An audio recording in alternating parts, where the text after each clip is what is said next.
खुलुमबाय गोजोन फुंबिलिनि बयनिसिमबो आंनि बे मुलुगनां बड' निउस चेनेलाव गासैखौबो बरायहरनाय जाबाय। आसा खालामो नोंथांमोनहा गासै मोजाङै दं। बे समाव आं नोंथांमोननि सिगाङाव फुंबिलिनि मोननैसो खौरां लाना फैलायबाय। अन्नानै भिडिअखौ स्किप खालामाजासे जोबजासिम नायलांदो। दिनैनि फुंबिलिनि मोननैसो खौरांफोरा जाबाय। गिबि रादाबाव दं जिनाहारि खालामनाय दैयाव हमजाबाय सासे सुबुङा।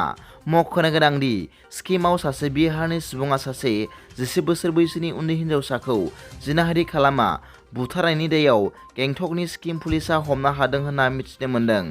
गेंटकनि सिक्किम पुलिसा फोरमायनाय बादिब्ला बे जिनाहारि खालामनायनि दायाव हमजानाय सुबुंनि मुङा प्रितम दर्मा 29 बोसोर बैसोनि होनना फोरमायदों।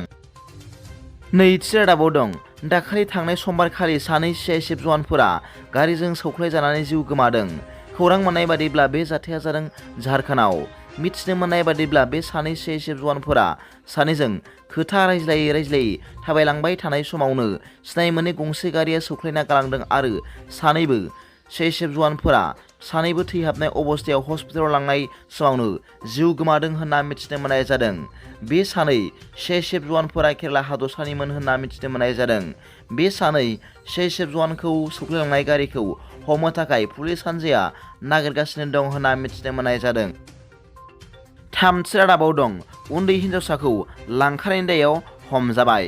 मैया 18 एप्रिलाव लंका पुलिसा गुवाहाटि नोगोरमायाव मोनसे सिग्रोमनाय हाबाफारिखौ जागायो, जायनि गेजेरजों सासे उन्दै बैसोनि हिन्जावसाखौ लांखारनाय सासे लाइमोनखौ हजाइनि लंका ओनसोलनि कसारि गामिनिफ्राय हमनो हायो। मख'नो गोनांदि हमजानाय दायनिगिरिनि मुङा नाइमुल इस्लाम आरो लांखाजानाय उन्दै बैसोनि हिन्जावसाखौ पुलिसा रैखा खालामनो हायो होननानै मिथिनो मोननाय जादों। ब्रैथि रादाबाव दं सिन्डिकेटनि सायाव हाग्रामा महिलारिनि बेरफ्रुसार बिबुंथि।